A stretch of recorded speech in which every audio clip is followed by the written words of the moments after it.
Bounty hunting for wanted fugitives has become a high-tech game of cat and mouse for most bail bond companies. But in New Orleans, those companies say they are hampered by a simple low-tech problem. Many fugitives aren't being listed in crime computers, leaving them wanted by the law and free to duck the system. Mike Pearlstein has the story in this special eyewitness investigation. Roland Johnson was looking at 20 years or more as a multiple offender when he skipped town on a New Orleans marijuana distribution charge. Accused car thief Donald Ferguson missed court, then disappeared into his life as a semi-homeless drifter. Daniel Ponder, facing 24 counts of child pornography that allegedly included torture scenes, left the state and went deep into hiding. These fugitives had one thing in common. One thing that would ultimately lead to their capture, a bounty hunter named Matt Dennis. We live in a modern technology society. You cannot hide. It's stupid to try to hide. Dennis, with Steve's bail bonds, is responsible for making sure his clients appear in court. Most do, but when they skip, he has 180 days to find them. If he doesn't, he has to fork over their full bond amount to the court, and no bail agent wants to pay. We're obligated not to determine right or wrong.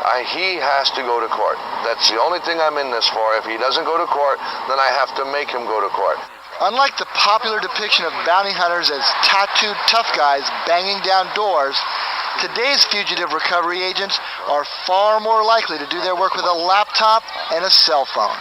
That was how she called and set an appointment, so we're going to get a court date.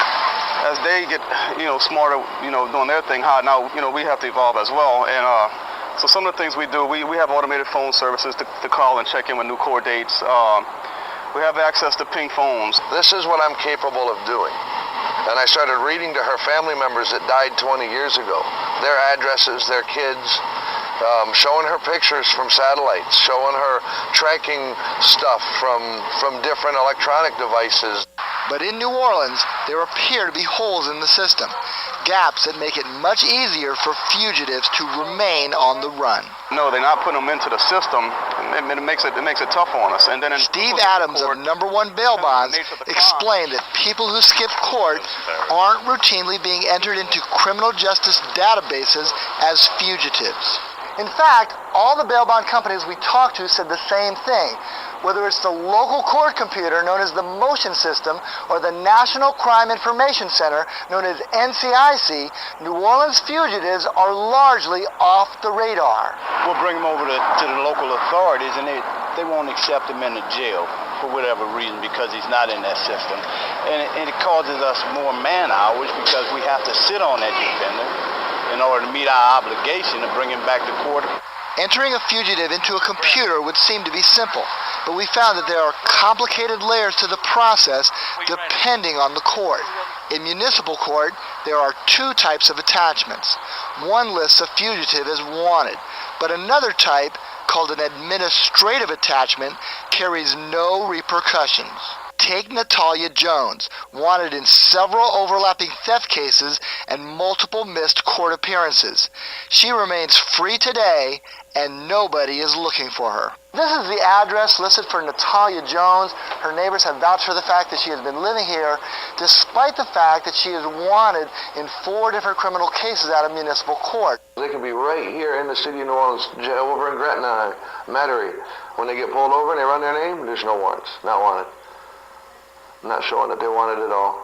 In criminal court, which handles far more serious state charges, judges routinely issue warrants, but for some reason, those warrants don't always get entered into NCIC. I think some of them just slip through the cracks. Some of them just slip through the cracks, and it's just a matter of, people's just not doing their job. So how do truly dangerous bad guys get caught? The ones fleeing felony charges, sometimes crossing state lines and going into hiding? Enter the bounty hunter. For a $25 fee, the bail companies are entering their own fugitives into the system. But instead of an automatic function, That's not automatic. it's not happening. No. So don't you have to pay for that? We pay a $25 fee to put up for the request for the sheriff's office to put them in NCIC. For those defendants we listed earlier, Matt Dennis paid for his own warrants, and through a combination of technology, tipsters, and old-fashioned shoe leather, eventually rounded up his fugitives. Johnson was hiding out in Texas.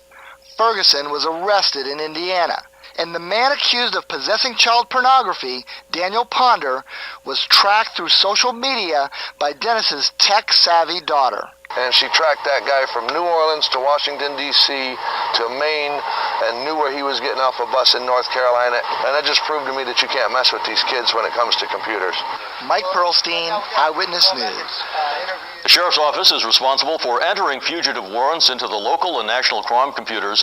A spokesman for that office said that is done at the request of either judges, prosecutors, or for a fee, bail bondsmen. But the spokesman did not explain why so many local fugitives are not making it into the system.